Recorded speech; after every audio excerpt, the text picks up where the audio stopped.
Make sure we are actually live. Okay, yeah. We are actually. So, if you are tuning in, thanks for being here. Alan is currently rolling his intro over on space audits. Tonight we're going to talk about GPS and the range measurement equations that it uses. Those particularly rely on a proportional velocity of light relative to the speed of the craft itself, and also relative to the preferred directionality of the induction rate of light from east to west. So we're going to talk about that. We're going to talk about atomic clocks and how those have the same proportional relationship. And then after we talk about that, we're going to go back in history and we're going to talk about the original derivation of quote unquote C, the quote speed of light, or what I would call the induction rate of light, and how that was measured out of the lab frame, as in using presumptions of speeds of things and distances of things outside of Earth, and then also in the lab frame, which means using things that we can quantify and measure here on Earth in our own frame, our own reference frame, aka what I would call measurable reality. So yeah, I guess Alan, maybe I should repeat what I just said for your audience. Oh yeah, that'd be great, dude. My bad. Sorry, I took an extra second there. So we're gonna do GPS first, correct? Yeah, we'll get into the speed of light and how they've come up with a way to synchronize time with it, and that, and then we'll get into the history of the constancy of speed, or the constancy of C. Perfect. Alleged constancy. Alleged constancy. All right, cool. So let me pull up my thing. Share screen. All right, should be good.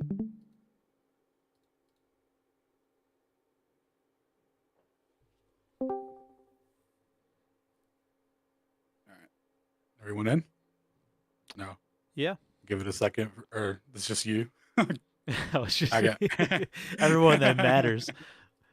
Yeah, let's see here. The boys will tune in when they're ready. All right. Anyway, so here's a picture. Here's a picture of an old atomic clock model taken from this YouTube video here. If you want to check out the link, it'll be in the putting it in the YouTube description thing or whatever. You can check it out there. It's a really cool video. So they have their old atomic clock. They put it, or here's what the here's what the clock looks like taken apart with the shell off. We'll get into the specifics of how it works and what they say they're doing. And as we go over how they say the atomic clock works, I'll kind of cover how I think it works. Slightly different interpretation, right? So we'll get into that. So we look at before we begin, we'll look at the periodic table.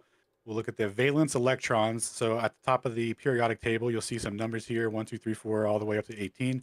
These are the valence electrons, and they're in the interpretation of how they explain what's happening inside of an atomic clock. That'll be important. And then right here this is the cesium. So they're 55 electrons. So this is what they're using for this. So the important thing to note is that it has one valence electron, right? All right. So in their model, what it would look like, hypothetically, the distribution in the Bohr model, you would have your nucleus, you would have your 2 electrons here, and then you would have your 8 distribution rings. I don't know the rules for each ring for the distribution, but the first 3, the third one holds 8 or something like that, and then whatever. So it ends up breaking down where cesium only has one one electron on this outer ring here, right? So that's what the valence electron is. This outer ring, how many electrons are on the outside here? And the way that they talk about the atomic clock and their interpretation of it is they're focusing on just this. They say that they're just focusing on this particular electron, right? Okay. In the model of the cesium, right? Okay, so this is a diagram of what's going on inside of here and how all this works, right? So what they have here is they have cesium in a little tube. They have it in what they call a cesium oven. When they heat that up, it produces gas. Cesium has a very low melting point, so it doesn't take very much to get it going. I think if you just expose it to air, like immediately, it's one of those deals where it just immediately starts combusting and stuff. So they got their cesium oven. They got cesium gas. They use what do you call it? Like a like funnels and little holes and stuff and slits to funnel it into a beam, like to collimate it, and then it comes out as a coherent beam where it passes through where the gas passes through a magnetic field. Here, any energy that's too excited or whatever will be bumped out of will be bumped out by the magnetic field. The rest of it will pass through here into the radio wave cavity, and here it will be the resonant. I'm sorry, in here the cesium vapor will be blasted with radio waves until the radio waves reach the same resonant frequency of the cesium. Because apparently the big deal with this is that it oscillates at 9,100,000,092 or 192 million oscillations a second, right? So very precise and well known oscillation rate. So they're calibrating the radio waves to match that frequency. And when they've done that, that leaves the cavity. The excited vapor in cesium leaves the cavity out of another magnetic field, where any energy that's outside of the parameters of that 9.192 gigahertz frequency is exported or just kicked away, and then it's the everything that's the proper frequency hits this ionizer. So the ionizing the gas at that frequency with the radio waves, that energy produced from that gets converted into electricity. So when it hits the electron multiplier, what's going on here is it's just electricity is being bounced back and forth between these mirrors, amplifying the signal, and that signal is interpreted as that's what splits 1 second into 9,192,000,000 oscillations per second. So that's how you can break down a second into a billionths of a second. That's what they're doing. So once they get that frequency, once it matches that oscillation rate of the cesium, they lock in their radio waves so that they're at the exact frequency to match the cesium, and they use this in a continual loop to keep time down to the billionth of a second. And okay, so the thing to note with this is, now that they've got this precise device that keeps time, how do you synchronize more devices to it, right? How do you come up with a network, a way to synchronize all these clocks? So introducing the Einsteinian clock synchronization method. This assumes that the speed of light is c, and they use what's called a half speed. So like the one-way speed, they're assuming that the travel speed going to one way is also c, right? So the way that Einstein explains clock synchronization, I'll just read through this wheel here. Then we'll touch on the diagram and explain what everything means. So the little a and the little b is alpha and beta. And these are two atomic clocks, and the capital A and capital B are alpha or A and B. Okay. So we assume that the speed of light is constant in both one-way and two-way trips. Okay. So first part of the synchronization, assume the speed of c in both directions. When moving clock A intersects with stationary clock, when moving clock alpha intersects with stationary clock A, the signal is sent to beta, encoding alpha's starting time. When moving clock beta receives the signal, it applies a half-time correction to account for the travel time of the signal as it's sent from A to B, right, or alpha to beta. The moving clock beta and the stationary clock B will then synchronize their times with A, using a corrected signal based on their times based on that 1/2 travel time, right? And any difference between the moving clocks alpha and beta is adjusted to match the stationary clock A, and as well as moving clock alpha, right?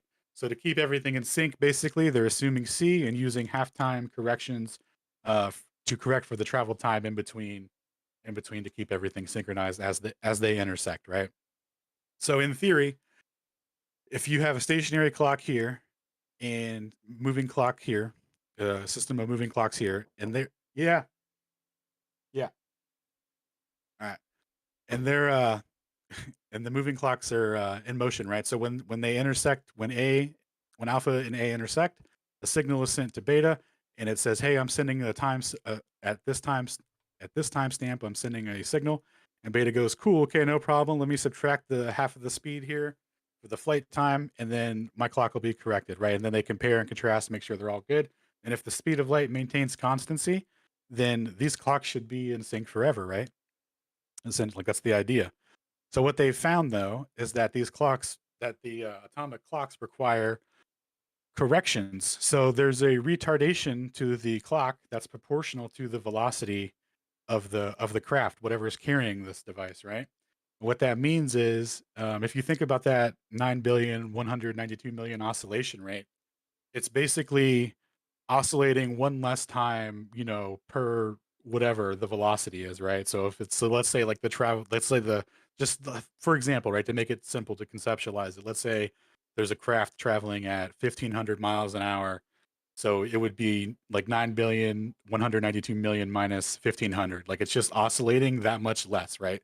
So to compensate for that, they actually have to add in energy on their microwave inputs to make sure that it matches that resonant frequency of the cesium, because the electromagnetic waves are retarding. So to keep it in a line, they have to, these atomic clocks are Sagnet corrected. They're accounting for the Sagnet effect. Now we're told that these clocks are accounting for the rotation of the Earth underneath them for some reason, but also in addition to that, from this equation, right? These equations are taken from the what do they call it? The International Radio Consultative Committee, International Telecommunications Union, right? So the CCIR, so like the people that set the industry standards for how these things work and all this, right? So in their equation, they're saying Earth rotation velocity and also the velocity of the craft. Okay. So the velocity of and this is equivalent to correcting for the Sagnac effect, which is basically saying the speed of light is changing proportional to the velocity of the observer. So this isn't supposed to be happening. This is why Einstein clock synchronization doesn't work. So they've done experiments in the 70s to to figure out how to get atomic clocks to work and what synchronization methods they should use and whatnot, right? So the homies Heffel and Keating in 1970 something, 1971, did their around the world clock or west and east trips, carrying 4 atomic clocks that became so wildly out of sync and so not within the predicted parameters that the experiment was basically a wash. A quote from their 1971 unpublished paper that was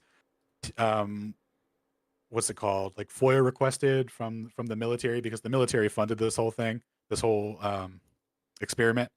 So this was FOIA requested from their like debriefing or whatever after the experiment. So this is transcripts from the conversations that they were having with the people in the room, that funded everything and all that, and some other scientists. And they say, this is a quote from Heffel. He says, the results of the analysts are in a reasonable agreement with theoretic predictions. However, those who doubt the validity of the conventional relativity theory, and there are many who are in that category, probably will not be converted by the results shown here in Figure 4. Indeed, the difference between theory and measurement is disturbing, and the final analysis does not improve agreement. And the improved version of an improved version of the experiment should be given serious consideration. So in the works before they published their 1972 paper, they were like, yeah, it's pretty lackluster. Like the clocks wildly went out of sync. So when they're all going east, they're all supposed to lose time. When they're going west, that they're supposed to gain time. And it only happened for 2 of the clocks in each section, and then it did it in the opposite direction on the other going the other side. And then there was spike variations that were outside of the parameters of their error margins, but where they just kind of reset the clocks. And that actually, nobody really knows why that happens or how to explain that. It's the creator of the atomic clock, Louis Essen himself, said that's just something that happens. So this device, actually, the only thing that's really constant in here is the cesium, right? Its natural decay rate isn't retarded by the motion. The way they're fixing the calibration and the precision comes from the adjustments made to the electromagnetic signals that are being that are supposed to maintain a specific resonant frequency. that's why all this is happening, right? And as these clocks are in motion, going with or against the rotation of the ether field, they experience retardation that goes with that, right? And to fix this, right, Einstein synchronization didn't work. They had to add the velocity of the craft because there's a first order dependence on the retardation. It's not a random thing. It's not statistical anomaly going through, different gravitational potentials. It's a first order dependence that, if not accounted for, this clock would not work. All right.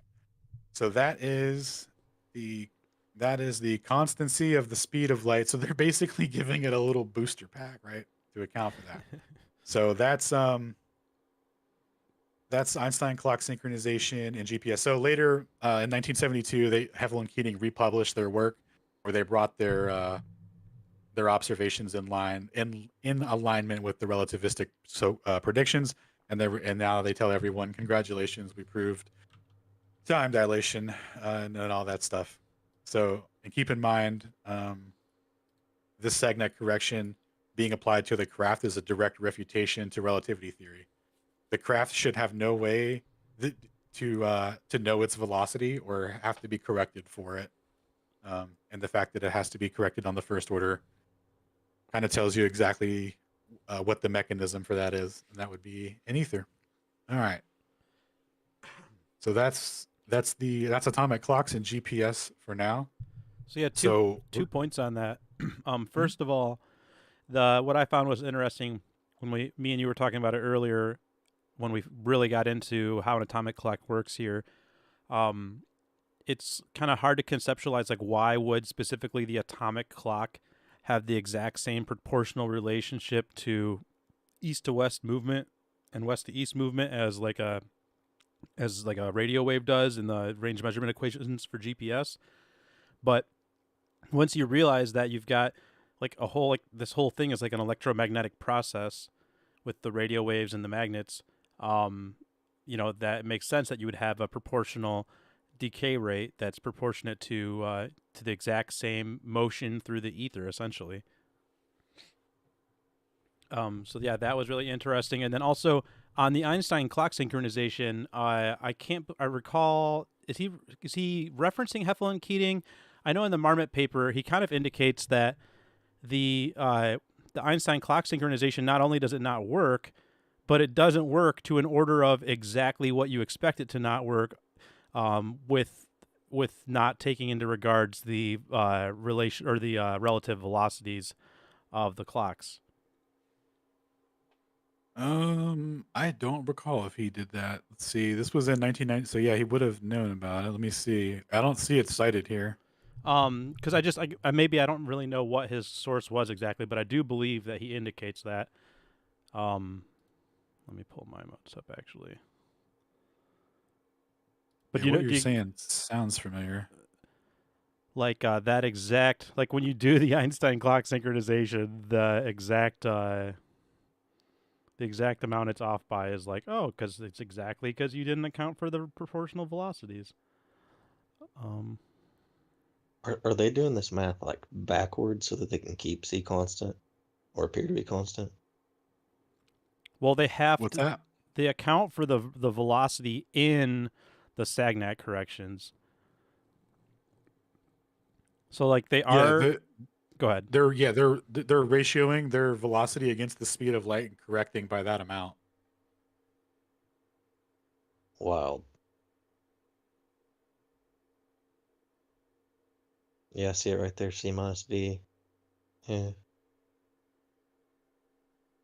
Divided by, or I don't know where you're reading. Never mind. Yeah, but yeah, they're just equation 15. They're just subtracting it and then correcting for that amount.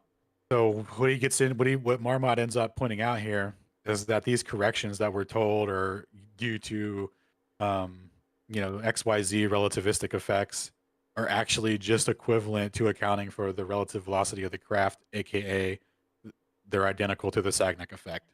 So it's one of those cool things where you can like solve a math riddle or whatever with a different way to propose it, So it's just like dressed up, but it's literally the Sagnac effect. Is that figure 3 an AE map?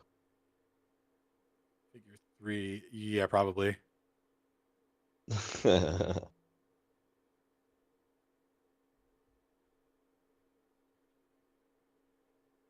yeah.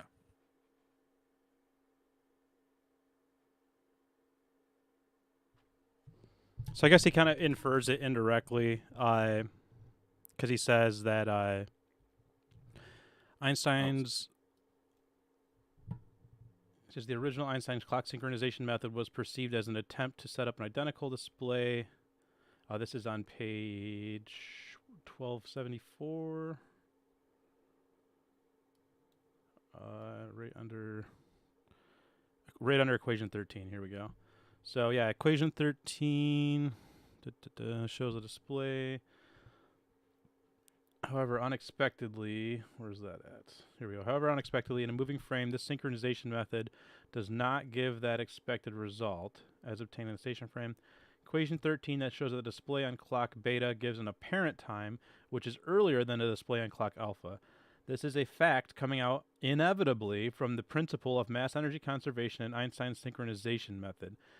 This deficient synchronization of clock beta is responsible for the Sagnac effect that will be explained below. So he's kind of like leading into it essentially and inferring that it's exactly because of that. And he also says here, it's funny, he says, the difference in clock synchronization is normally undetectable and even appears quite normal for an observer traveling inside the moving train. Basically just saying it's undetectable.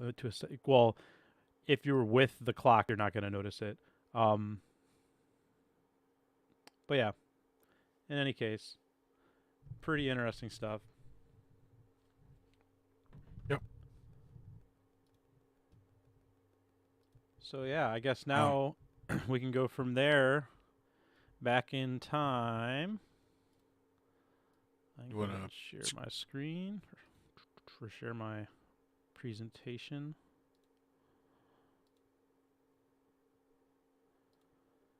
Let's go to the top here. And let's see. Nice. I like that aesthetic, man. Grab myself a couple of new LibreOffice themes. That's dope. So yeah, today we're going to talk about, we just talked about this whole thing about the relational velocity of C. And so now we're going to go back in time. We're going to talk about the history of this idea of C and this measurement of C, or what they call the speed of light. We're going to talk about, measuring the induction rate of light. And there have been measurements that have been made out of the lab frame. So basically stepping out of measurable reality and making assumptions, and in the lab frame, which means that it was measured essentially on the Earth in the same time that we exist in, not in a hypothetical space-time. So yeah, real quick here, we're going to go through Galileo Galilei, 1838. That was in the lab frame. Romer was out of the lab frame. Fresnel had a lot of ideas about light. Arago, 1838, in the lab frame. Fizeau, 49, in the lab frame. Maxwell, 65, derived from constants that were variables that were taken in the lab frame. Michelson-Morley, 1887. We'll get into that. Although I think we're all pretty familiar at this point. Albert Einstein, out of the lab frame, was what he proposed essentially is, how about we just take a step out into a whole new idea outside of the lab frame. And then Dayton Miller came along and made a bunch of measurements in the lab frame. So, hey, yes, sir. Before we continue, what is the lab frame and what does it mean to be in and out of? Well, so you can. That's a pretty loaded question, kind of. Well, it's basically this idea of kinematics and dynamics. When you're inside of the lab frame, you are using measured variables. You're using measured reality to make predictions about reality, and the rules of physics apply to everything that you measure because you are measuring them from within reality. Out of the lab frame, maybe it's easier to explain out of the lab frame, which means that we'll get into it because we're going to get into Romer in just a second here, and I think that'll be a good distinction right there. Okay. Unless you have any other thoughts. No, I was just gonna say, like, that's great. So, like, in the lab frame would be where you could manipulate the variables and have controls, IVs and DVs and things like that.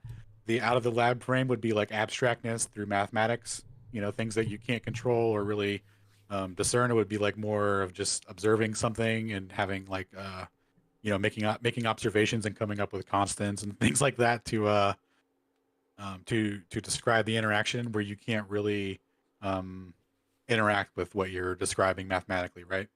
So Yeah, and actually, there's an important distinction that we'll get into. I guess we'll probably wait till when we get to Einstein, because at least with Romer, he's using kinematics of the cosmos, so there's actually some predictability going on there because the cosmos have some predictability. And then whereas once we get to Einstein, we kind of throw predictability out the window, and everything is just purely ad hoc, um, or postdictions. But in any case, so 1638, Galileo Galilei is like, hey, how fast is light, quote unquote. So he came up with this brilliant idea of person A is gonna stand over here on this hill, and then 1.5 kilometers away, person B is gonna be here, and they both got lanterns with blankets over them.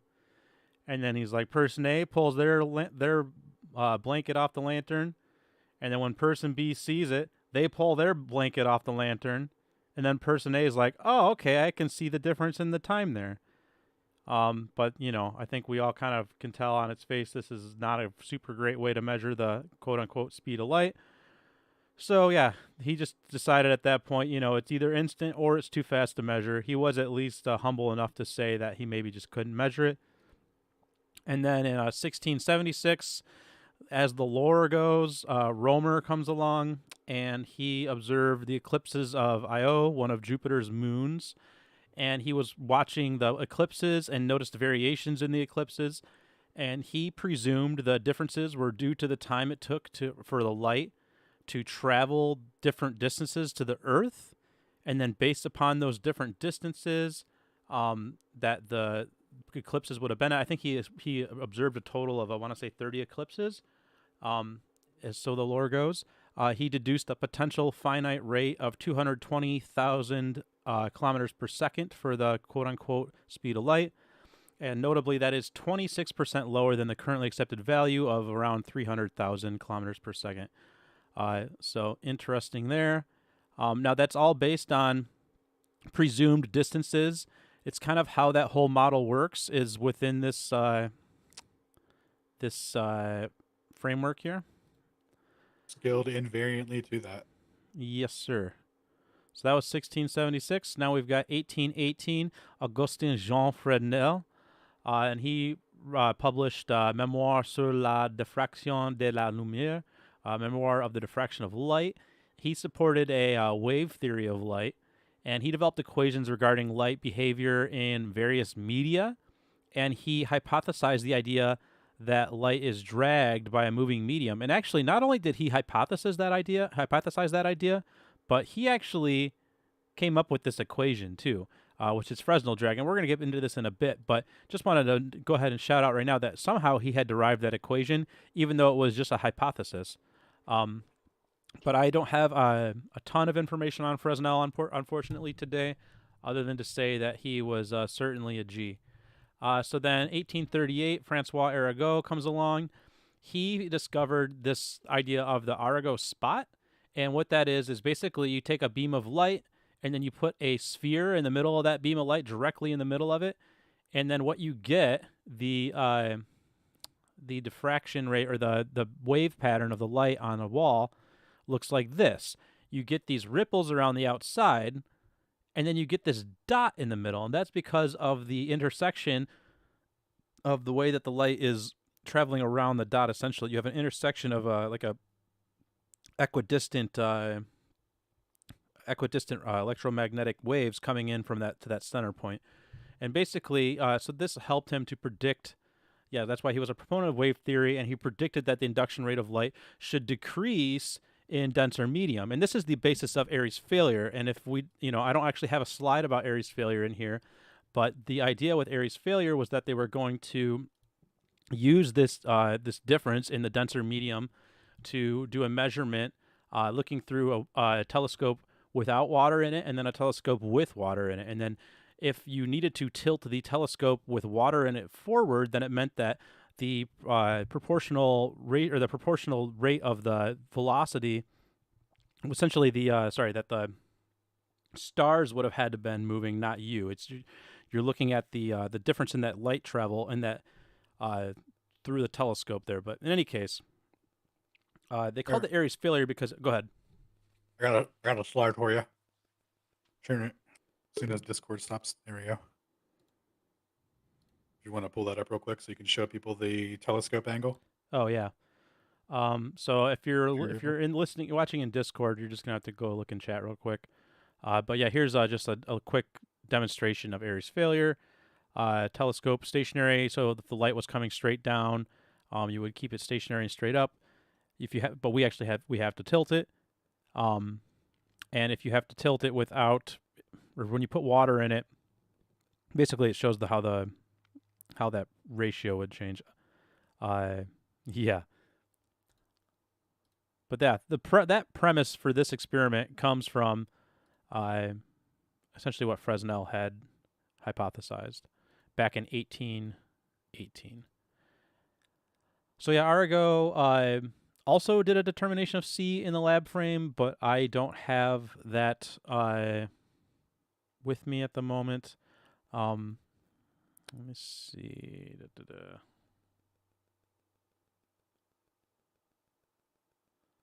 Oh, also notably, he did work with polarity, which is just further evidence of light being a wave, not a particle. But we'll move on here. So in 1849, we have Fizeau comes along, and he did determinations of C in the lab frame as well, so on Earth in reality, not using the stars and assumptions from the stars. And he was the first one that we have documented Fresnel drag tests that were performed with. And so he says here, the success of the experiment seems to me to render the adoption of Fresnel's hypothesis necessary, or at least the law which he found for the expression of the alteration of the velocity of light by the effect of motion on a body. And so yeah, that was him talking about the Fresnel drag test, and we'll get to that in just a second. But real quick, so this is a description from Fizeau's book. And this is a paper he wrote. It's on the hypothesis relating to the luminous ether and an experiment which appears to demonstrate that the motion of bodies alters the velocity with which light propagates itself in their interior. So basically, light propagates through something, and there's a proportional velocity of that. And he actually did. He says here we're indebted to Arago. Experiments of Arago and Fresnel, the difference of refractions of dry and moist air have proved the extraordinary sensibility of the means of observation. I'm not going to read exactly how he did this here. It's quite a mouthful, especially without a diagram. It's really hard to visualize it. So yeah, here though is now he did perform the Fresnel drag test, and or actually. Go back here. So this was the other way he did it in the lab frame. And this is basically he has a light that he shined and through this mirror here, and then he had a wheel turning with teeth cogs. And as the light goes through those teeth cogs, it came through and hit a mirror that was really far away, and then that light would reflect off the mirror and come back through the teeth cogs, and then hit this mirror here, and then go to the observer. And so the observer was then able to look at the pulse rate of that light coming back from the mirror, and they were able to deduce one of the first measurements of C from here on Earth in the lab frame by using this setup here. But now back to the Fresnel drag test. This is really, I think, really important to understand. So the layout here in this first original Fresnel drag setup is you have sunlight coming in, and you have a mirror here that splits the light. You've got one wave that comes through this way, and one wave that deflects down to the down south here. So one's going east, one's going south, and then this mirror deflects it through here, and it goes through this mirror to the eye of the observer, or you would create a fringe pattern, and then here it's bouncing off this mirror. So you've got two different light waves, or one light wave that gets split into two. And this wave is going against the moving flowing water. And this wave is going with the moving flowing water. And so when these come back together, you get the displacement in the fringe pattern there that you can use to then calculate the proportional velocity of that light against the flow and with the flow of the water. And what they found is exactly what Fresnel had hypothesized with his equation, which is that there's a 44% proportional velocity that comes with that light to the observer there, because there is a refraction rate as well, but the velocity of this water going through this pipe here is that velocity is carried over proportionally 44% against this wave and with this wave. So clearly there is a drag effect happening with that wave itself. The light is propagating through that medium, which would go with our Æther theory, which is the idea that light propagates through a medium and is relative to the proportional velocity of that medium. So yeah, moving on. 1865, J.C. Maxwell, we all know Maxwell's equations. He used known values of the electric constant and the magnetic constant in his electromagnetic wave equations. And basically the idea came about that light is an electromagnetic wave. And then in, what year was it? 1887, right? Michelson-Morley experiment. I don't know why I didn't put the year on here. They came up with the idea of the Michelson-Morley experiment, which used light interferometry, kind of similar to this setup, but just take the water out. And basically, they didn't need the dependent variable here was what their calculated speed of c was, or the speed of light, which was well known at this point, thanks to Maxwell, or fairly well established.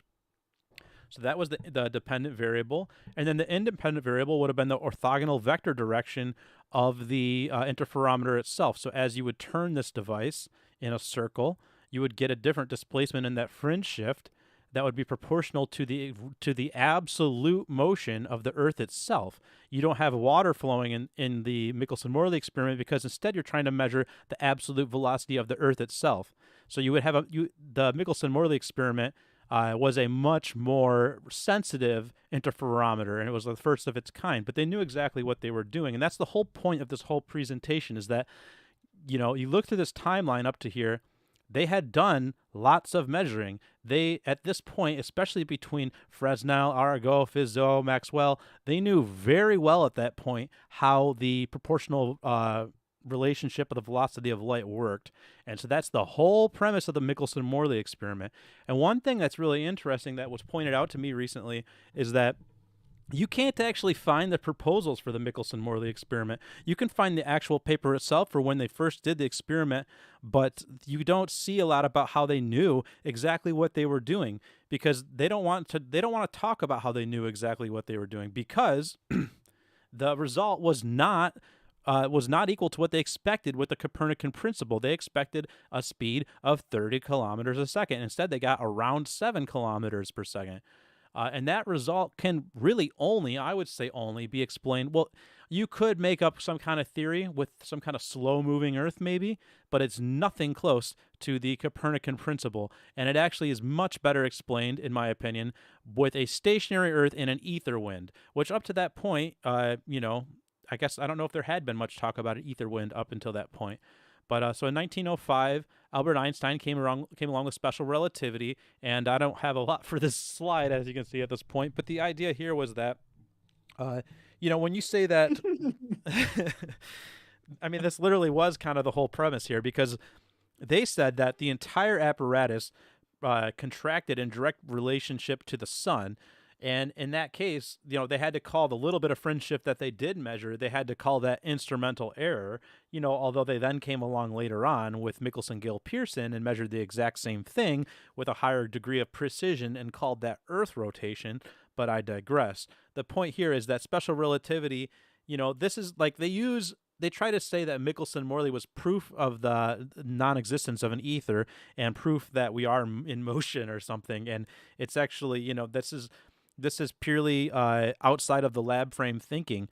You cannot verify this unless you can somehow step outside of reality and verify it from outside of reality, in which case, what are we even doing? So This is outside of the lab frame. Let's come back to reality. Let's step back into the lab frame and let's talk about Dayton Miller in the 1910s, 1920s. He looked at what was actually measured with the Michelson-Morley experiment, the tiny amount of fringe shift that they did get, that 7-ish kilometers per second that they measured, and he started to measure it more precisely over the years. And he in the 1921 through 1926. His Mount Wilson experiments, he used specifically this idea of C, this known propagation rate of the induction rate of electromagnetic waves, to measure ether wind, and he found that the correlation of those measurements was in line with the altitude and the equinoxes. So if you're getting more sensitive and higher velocity readings at higher altitude, then clearly that cannot be this relative rotational motion of the Earth, because you wouldn't get an increase with altitude. And the equinoxes should be utterly irrelevant if it's the rotation rate of the Earth, because the equinoxes, that means that it's correlating with the orbital motion of the Earth. And the orbital motion is not what they measured. They claim they measured rotation. So you can't say it has anything to do with the equinoxes, and that's why they had to bury Miller. And that's why, when Galev came along in, when was it, 2001, and essentially corroborated a lot of Miller's work and did further testing on the interference of dielectric materials on these interferometers, Galev showed that specifically the dielectric protection that they were using at altitude in all these different experiments was essentially blocking out the measurable ether wind, and that's essentially what Dayton Miller had hinted at as well. And with LIGO, the LIGO facilities, those are underground, let alone protected by dielectric materials, although they do still get measurements there, but that's all run through a convolutional neural network, and it's based on, they have models baked into that whole system. So not only am I skeptical of everything that comes out of LIGO, but I actually happen to, you can look at what's been shown in their regressive models in throughout time, that they actually have to account specifically for variations throughout the year and variations throughout the day, which also interestingly lines up with what Elias found with his pendulum, and variations throughout the year and variations throughout the day, and was corroborated by Saxel at Harvard in 1970, and they measured the same thing with their pendulum for 17 years. But anyways, that's kind of the end of that.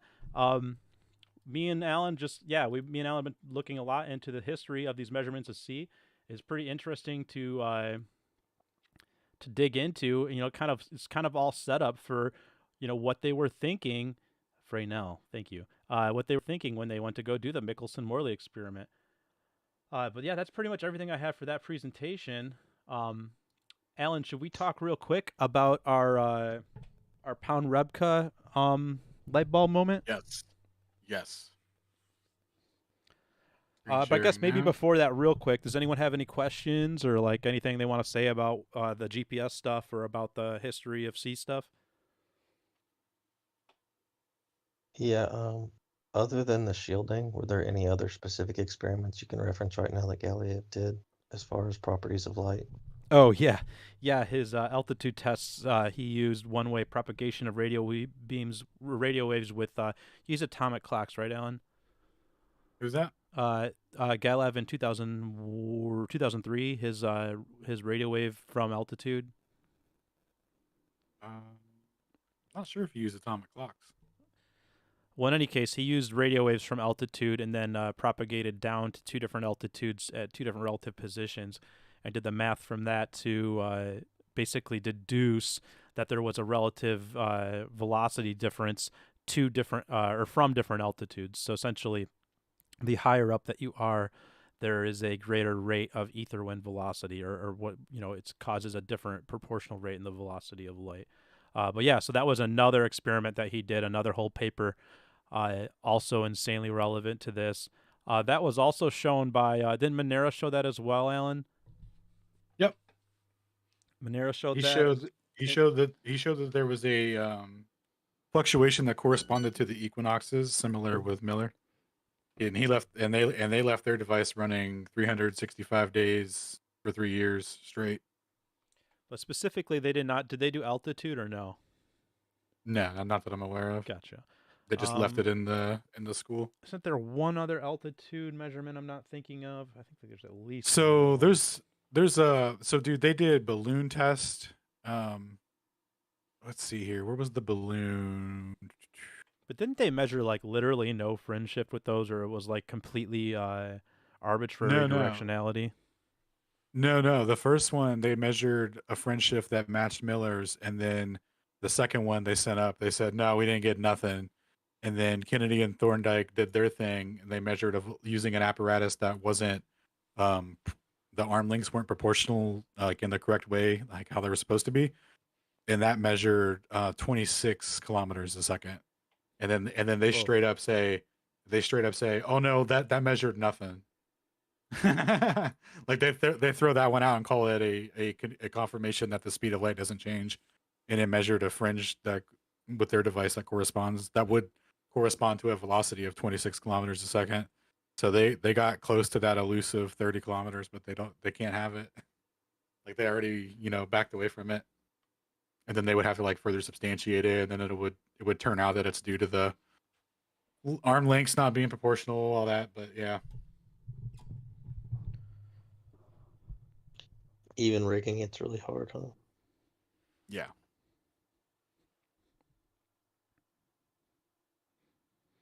Yep. So yeah, me and Alan were talking earlier, and Pound Rebka came up. Oh. Are you okay? I thought you were pulling it up. Okay, cool.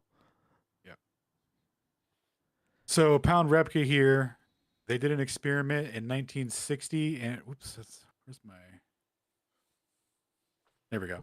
Sorry, they did an experiment in 1960 and 1965 using radiation, and they were basically the way that they did their experiment.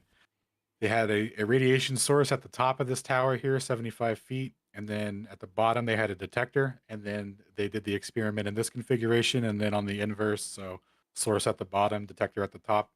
And what they found when the first experiment was inconclusive, so and their published paper was titled what is it? I just added it here. 1 second. Their paper was titled "The Apparent Weight of Photons" in 1960. So inconclusive result.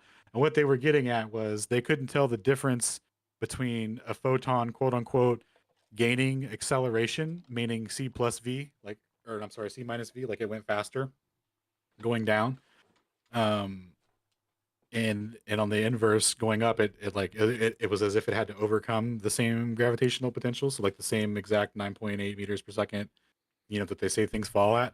They say that the electromagnetic propagation was acted on such that there was a frequency shift proportional to that amount of acceleration gained. Now, the reason that they like confirm this is because the detector that they were using in this experiment is only accepts a certain frequency shift of the wave, right? So it has to have a specific Doppler frequency shift to it for it to be for it to even register. And otherwise, it's not. The detector is going to be like, "Nah, I can't hear you, bro. Like you said, you're a photon. Like I don't know what that is." So unless it has that proportional velocity, right, or frequency shift, right? So the issue here became they were like, okay, we don't know what to make of this. So they did another rendition in 1965 where they used gamma radiation. The purpose here is that gamma radiation is supposed to be neutrally charged, meaning it doesn't react to magnetic waves or electric frequencies. So they were really trying to isolate out the variables of the experiment to say like, okay, because there's an effect called the Stark and Zeeman effect. So when electromagnetic radiation passes through an electric field or a magnetic field, it changes the frequency of the light, right? Essentially, right? And it can have varying effects on it, and basically um, it can interfere with spectral or spectrograph readings and such, and all that stuff. But anyway, it's a known effect that'll happen, right? So they went back at it with neutrally charged energy, and they were like, okay, we'll see what happens here. And the detectors again detected a frequency shift in the radiation. So so they published their results, and we're going to read we're going to read like the conclusion basically from their experiment here. So It is not our purpose here to enter the many-sided discussion of the relationship between the effect under study and general relativity or energy conservation. It should be noted that no strictly relativistic concepts are involved, and the description of the effect as an apparent weight of a photon is suggestive. The velocity difference predicted is identical to that of a material object would acquire in free fall for a time equal to the flight. So that's 75 meters top and bottom. They're saying, you know, that there was a frequency shift there, and they don't know if the causal mechanism of that was the light was traveling faster, or if it had to overcome gravitational potentials, right, from the Einstein theory. So basically, that's what they were at with that. They made the theories were the same.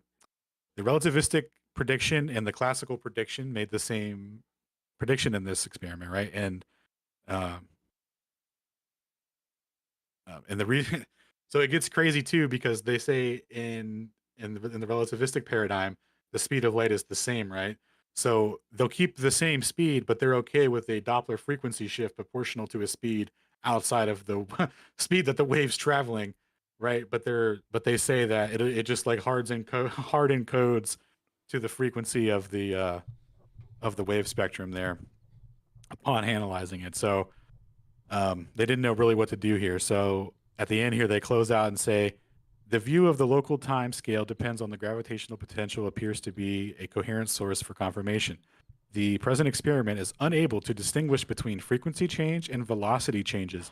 No, so the frequency change would be the speed of light is the same as it falls down, but the frequency changes proportional to the velocity, um, to close this distance, right?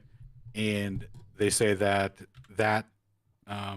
but the speed stays the same, right? Like c remains constant in that interaction, just the frequency of the light change or of the energy changes, right? And for the classic theory, the velocity changes. They're saying that the frequency and the propagation rate change, right? Because obviously they're proportional. You wouldn't like it's so crazy that they think that it changes without being proportional to the velocity of the wave. Yeah, the But anyway, frequency the Well, frequency Alan, shift is a bit confusing to even like try and get into because it really is just it's really ad hoc. It's really nonsensical. Um I mean they're just I like had a question about that, Toby. yeah, go ahead. So, this is my thought. I think it makes perfect sense why they said that because velocity is distance over time. So, if you presume the time to be a constant and the distance to be a constant, that means the velocity has to remain the same. Therefore, if it's actually changing velocity, what it's going to appear to look like is that a different number of cycles per second is hitting the target within that same elapsed amount of time. Does that make sense? Yep. yeah. Yeah, so that's probably why they say it's a frequency shift because it's actually just a velocity shift, but they're forcing time and velocity to be the same. Yeah. Well, that gets into invoking absolute space to preserve it for certain to explain certain experiments and stuff, right? But to maintain that constant velocity, they would, that's where they can't explain actual fringes and stuff. But yeah, It says in the last it says in the last point in green, the present experiment's unable to distinguish between frequency change and velocity changes, for example. no, absolutely. And then it further says it appears that if the experiment comparison of clocks, so basically they want to introduce atomic clocks to this, so they can time it to see if C goes faster, right? And sadly, they never followed up on that. Yeah, That so was like the end. That was the end of the experimentation line for them, dude. so it's really crazy because you think about how like their whole model is built around c being constant. So all those distances when they talk about the light that we get from the sun being 8.5 minutes late and all this stuff, or even earlier when we were talking about Romer and how he's presupposed a bunch of distances to calculate a random shot in the dark at the velocity of light. Um, like that's all based around like, or at least in the current model, that's all based around this constant velocity of light.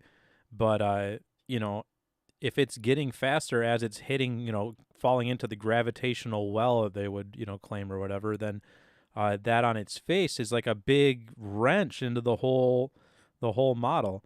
And then it gets into the Eddington experiment and the idea of like they actually once tried to, uh, you know, you look at this gravity, the way that gravity should interact with light, and they followed general relativistic predictions, and it ended up being way off. Like it was not within the relativistic predictions at all. But then, of course, they just turned around and claimed it as a victory for GR. Dude, dude, not only that, real quick, not only was the prediction or the observation off, like it wasn't in relativistic favor.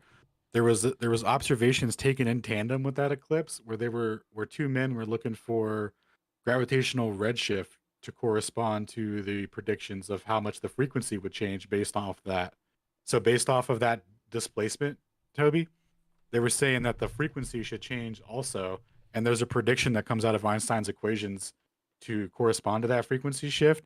And when what are they named? Charles St. John and John Evershade were doing their spectroheliograph readings during that eclipse. Guess guess what happened on whether or not they were able to detect gravitational redshift in correspondence with relativity theory.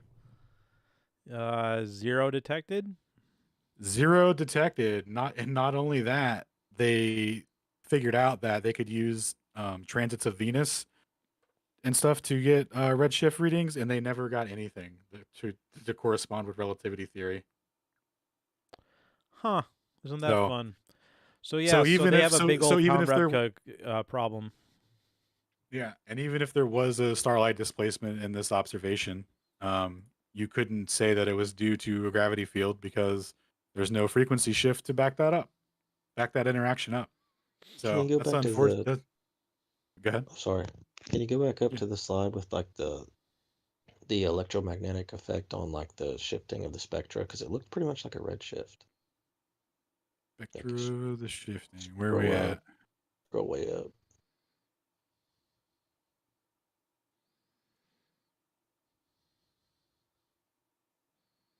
We're almost at the Mm, beginning. It was towards the beginning, but I don't know where you pulled the slide from. It was some dude's name with a Z in the 60s. Oh, Zeeman.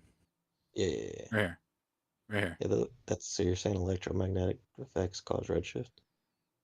Yeah. So what happens is when an electromagnetic or when they're analyzing the frequency of light, right?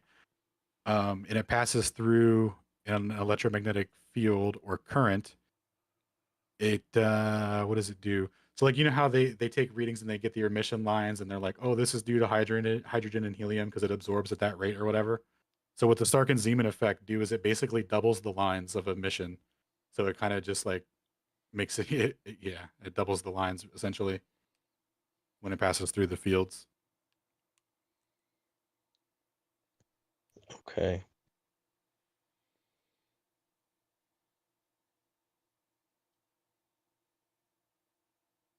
Can produce redshift via line splitting in the absorption lines. Yep.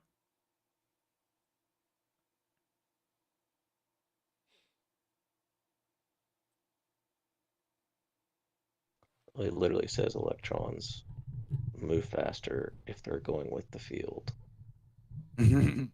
Yeah, but I think don't they say electrons are slower than C though? I think. I guess, but I mean, like, Right up what is until you have to EMF? But Thomas process them.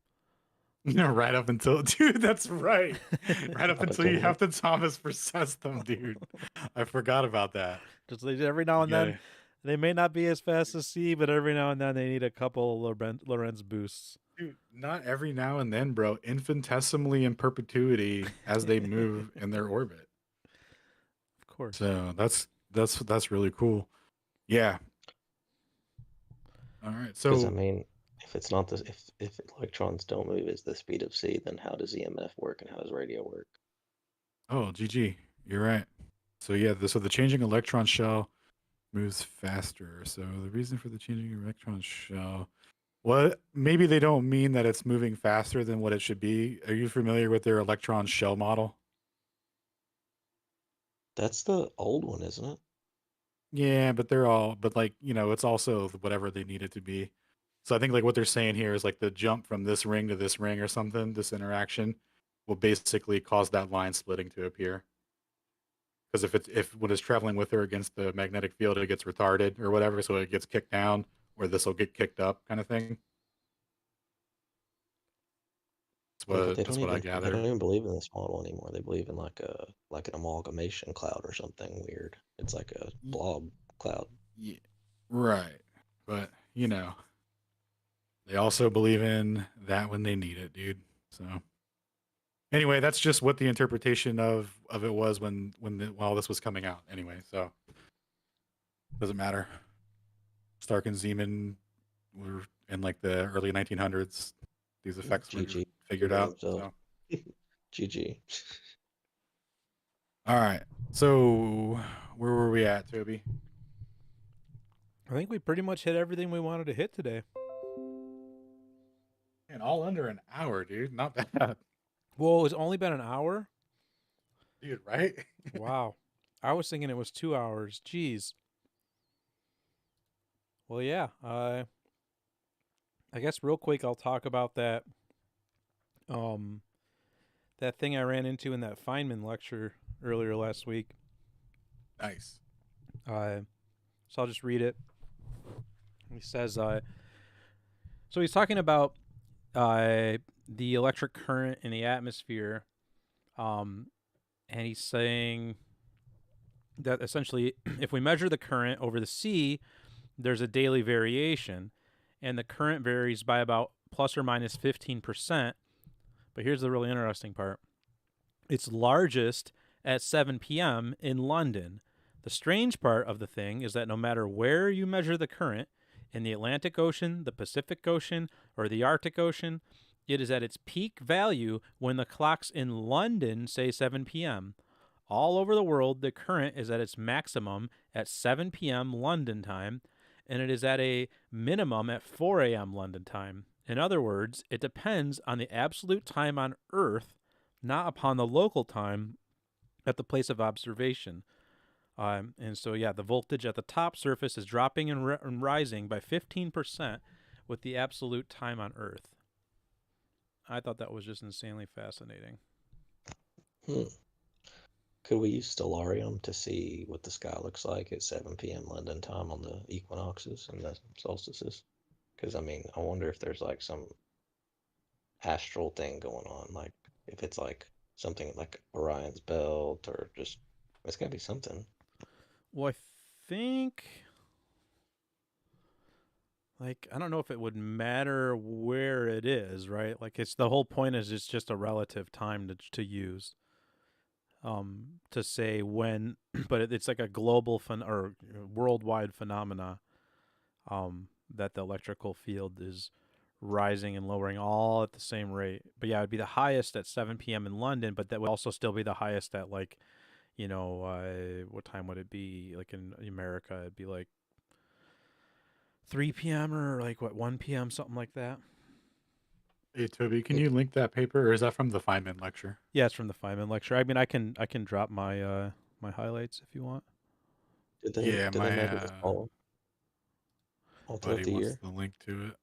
What's that, Jesus? Do you know if they measured this continually throughout an entire year or not? No. Actually, I don't. I need to look up what his sources were on this. I kind of just assumed it's not going to be nonsense since it's coming from the Feynman lecture.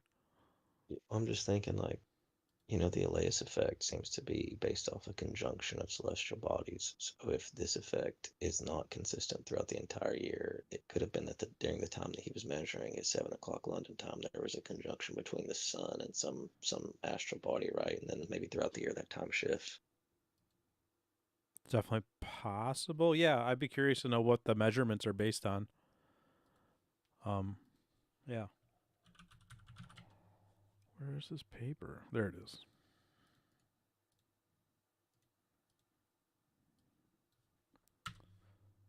So yeah, I just dropped it in chat. Pardon my my excessive highlighting. That's the best kind of highlighting. It's like about 70% of the lecture is highlighted. Well, bro, you could make an entire presentation or multiple presentations just off of the stuff from like Galiev and Atsakovsky, bro. Oh, That stuff's like, absolutely. Well, even this whole electrical atmosphere, electrical ground, this whole thing is its own rabbit hole. And actually, I found a YouTube channel that I definitely would recommend for anyone that's interested in some ether engineering. My guy Evo, is it Master Evo, I believe? Yeah. This guy's channel is pretty interesting. It was crazy. I was looking for Steinmetz stuff, and I found some old Steinmetz readings. This guy was just reading straight from the book. And I was like, oh, this is cool. I like the way this guy's just reading straight from the book. I'm like, I wonder what he's up to now. And then I go to his channel, and he's doing this open source ether engineering. And his most recent video is about pumping electricity from the ground. Essentially, he uses resonance from two different coils that are out of phase with each other but placed near each other, and it creates a dielectric field between the two of them. And then as that dielectric field builds up, it creates impulse currents. And when it crosses the dielectric field into the other side of the coil, or the other coil, it creates like a negative charge or a positive relative to the ground. It creates a charge that sucks. It induces a current from the ground wire. Essentially, he induces a current from the ground wire. So he literally starts like pulling an electric current from the earth by using these resonant coils in this impulse pattern. Super interesting. Can you link that channel, please? Yeah, I just dropped his channel in the live chat and his that video of that specific most recent test that he did. And it's cool. At the end of every one of his videos, he's like, "This is all open source. I'm using Tesla's work, and I'm basically just trying to like further Tesla's work, and I'm keeping sharing everything as I go. That way, no one can patent it or anything."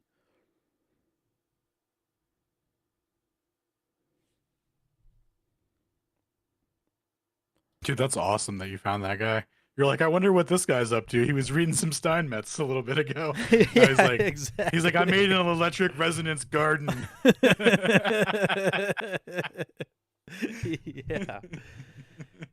Dude, that's hilarious. I've been like binging a bunch of his stuff, and even just the way he talks about his tests and stuff, it's been really enlightening. I like the way he talks about electromagnetism and dielectricity and stuff.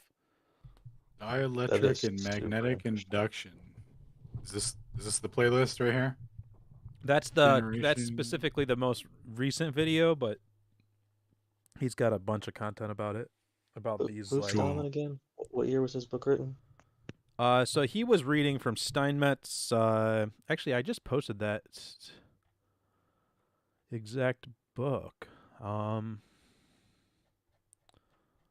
Oh, I thought I posted it in here, but maybe not. Because I was looking, I think it was Galiev has like a 300, maybe it's Atsakovsky, one of the two has like a 300-something page physics book, and it's like a full book of like physics, like all physics pretty much.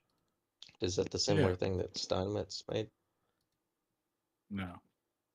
Well, he made one for electricity. Here, yeah, it's in the docs tab here.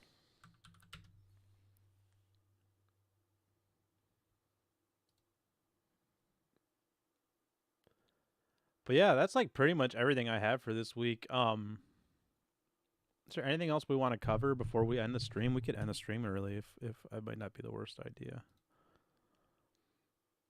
Yeah, I think that's ended on a quick note. Nice, clean 1 hour. Yeah, I thought it was pretty interesting stuff. Cool. Anyone else? Any final words? Any comments before we close the stream out? All right. I'm going to end my stream. Thank you, everyone, for listening in. We'll be back possibly on Thursday evening. Are we going to do that?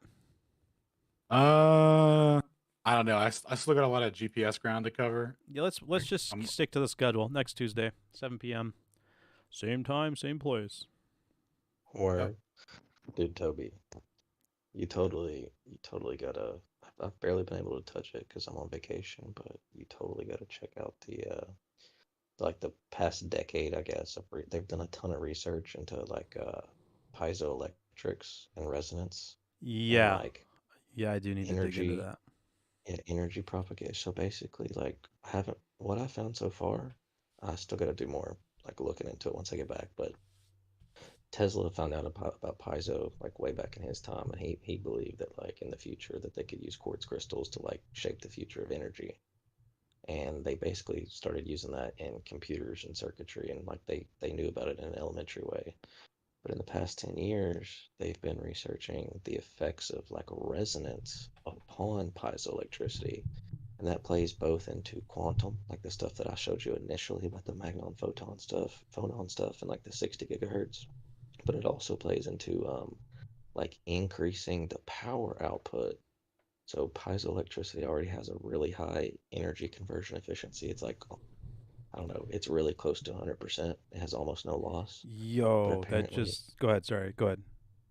apparently Sorry when there. they add resonance to it and they get the correct resonance going, they can like increase the power output by like 30% or more. And some professor, I think I sent you the video in the chat, like with the timestamp. Some professor apparently figured it out and was able to get like, but that's where the 30%, he got like 30% more energy out of it than was put into it at like a really small scale. It's pretty crazy. Well, that reminds me that there's a so speed of C is constant unless you have the cheat code. There's a superluminal cheat code you can put in. You just got to know the right combo of crystals, right? What was that Oh super? yeah, dude. So check this out, bro. Where's my speed of light folder? Here we go. So yeah, literally exactly with what you were saying, Jesus.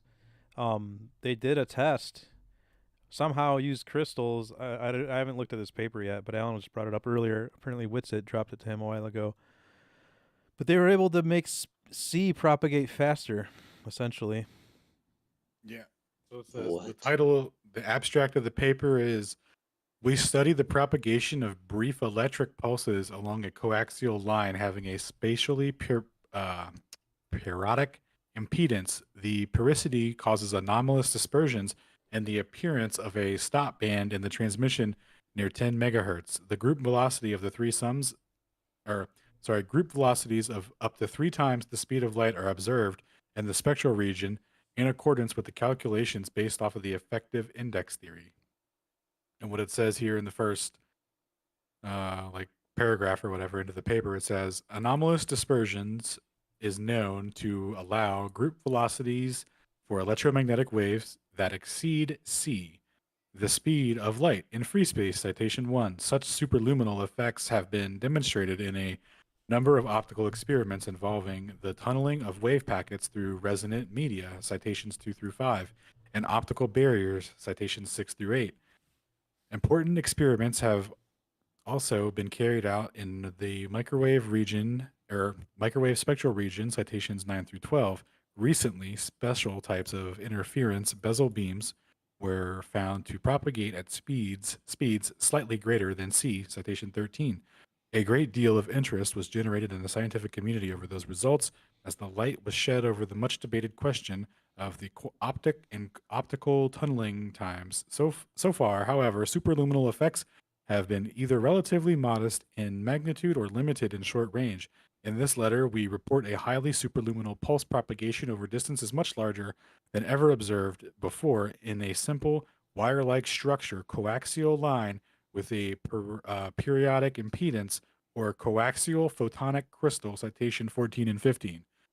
Coaxial photonic crystals were recently introduced as macroscopic models for optical photonic crystals, PCs for abbreviation, to which they constitute an attractive alternative because their macroscopic dimensions and flexibility.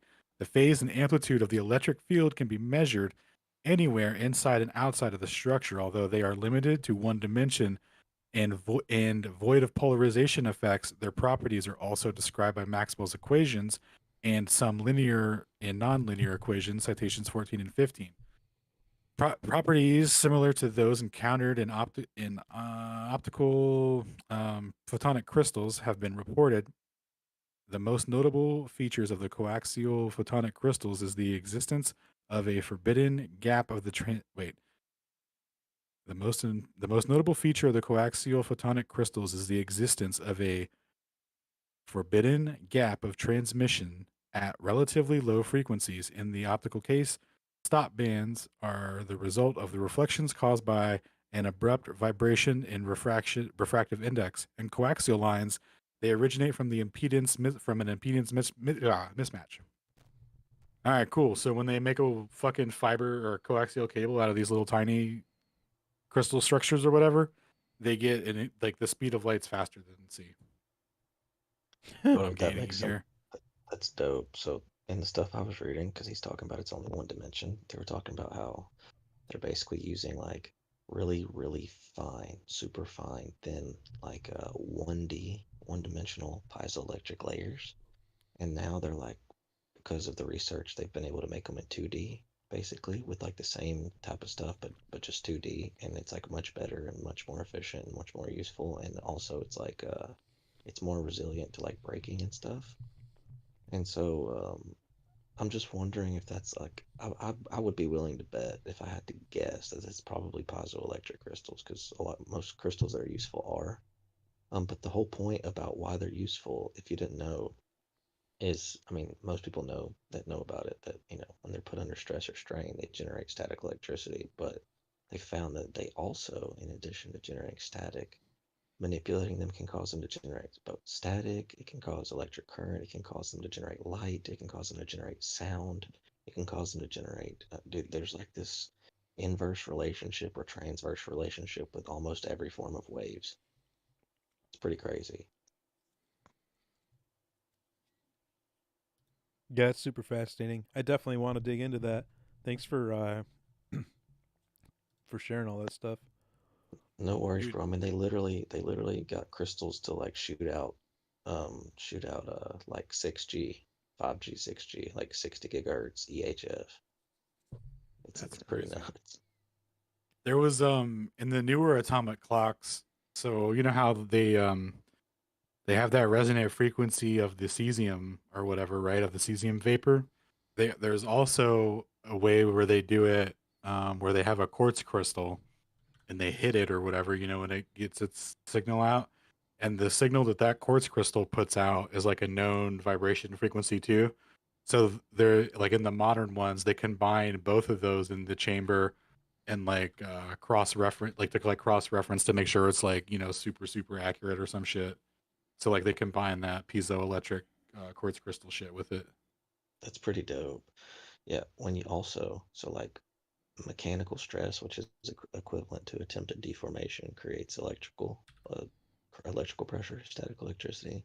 If you put them in a static electric field, it creates material deformation as well. So like they're directly inversely proportional. So like the if you put them into a strong field, the crystal will actually appear to like try to deform. So yeah, that's why they're used as constants because like the structure of it pretty much creates a physical like analog constant for measurement of like frequency.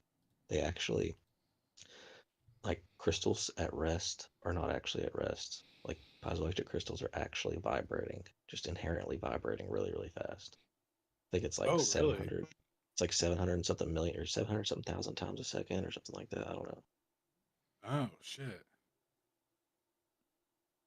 Yeah, because of that, like apparently Tesla thought that they like imitated, like they had properties that are like indicative of like similarities to life because they like move and stuff. Yeah, they're like vibrating.